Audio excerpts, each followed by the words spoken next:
High viewers, আসসালামু আলাইকুম। Welcome back to my channel Ripa's kitchen and blogs. আবারও চলে আসলাম ভিন্ন স্বাদের এবং ভিন্ন রকম একটি রেসিপির সাথে। আমি আজকে আপনাদেরকে করে দেখাবো আনারসের পাকোড়া কিংবা আনারসি। যে যাই নামে ডাকুক না কেন, খেতে কিন্তু এক কথায় অসাধারণ। তো ভিউয়ার্স, চলুন শিখে নেওয়া যাক কিভাবে তৈরি করতে হবে এই আনারসের পাকোড়া কিংবা আনারসি। আমি এখানে একটি মাঝারি সাইজের আনারস নিয়েছি এবং এটিকে খুব ভালো মতন ধুয়ে পরিষ্কার করে নিয়েছি। এবার এই আনারসটিকে আমি কেটে নিব। আনারসটি ছেলার পরে এর গায়ে যে চোখগুলো থাকবে সেগুলোকে খুব ভালো মতন কেটে কেটে ফেলে দিব।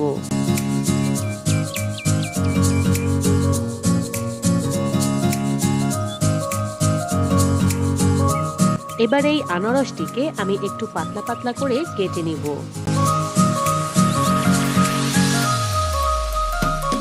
এরপর এই আনারসের ভেতরে যে মোটা অংশ থাকে সেটি ছুরির সাহায্যে খুব সাবধানতার সাথে আমি কেটে নিব। সবগুলো আনারস আমি এভাবে কেটে নিয়েছি। এবার চলে যাব ব্যাটার তৈরিতে।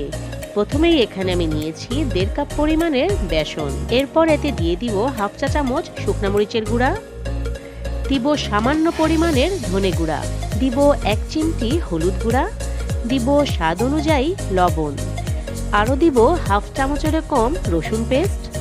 এবার সবকিছু খুব ভালো করে মিক্স করে নিব। এবার এতে দিয়ে দিব পানি। পানিটি আমি একেবারেই সম্পূর্ণ বেশি করে ঢেলে দিব না, অল্প অল্প করে পানি দেব এবং মিক্স করতে থাকবো। ব্যাটারটি আমি খুব ভালো মতন হাত দিয়ে ফেটে নিব। একটু সময় নিয়ে এই ব্যাটারটি ফেটলে ব্যাটারটি অনেক ভালো হবে।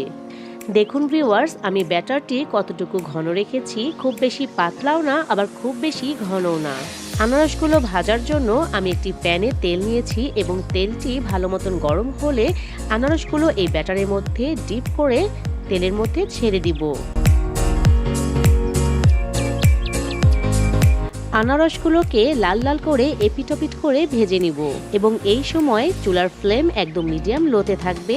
চুলার ফ্লেম এই সময় হাইতে রাখা যাবে না, তা না হলে উপর থেকে এটি ভাজা হয়ে গেলেও ভিতর থেকে আনারস একদম কাঁচা রয়ে যাবে।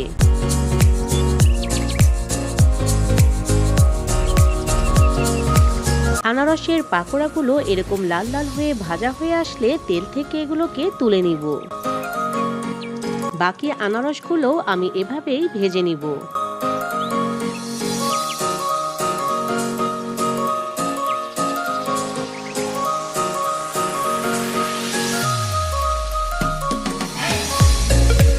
তো ভিউয়ার্স, তৈরি হয়ে গিয়েছে দারুণ মজাদার এবং খুবই সুস্বাদু মুখরোচক একটি খাবার, আনারসের পাকোড়া কিংবা আনারসি।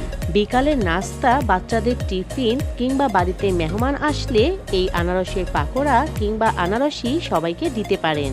আমার আজকের রেসিপি আপনাদের কাছে কেমন লেগেছে তা প্লিজ আমাকে কমেন্ট করে জানাবেন এবং এখনো যারা আমার চ্যানেলটি সাবস্ক্রাইব করেননি তারা প্লিজ আমার চ্যানেলটি সাবস্ক্রাইব করে আমার পাশে থাকবেন।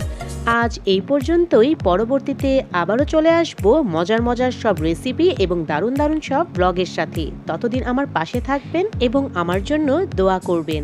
আল্লাহ হাফেজ।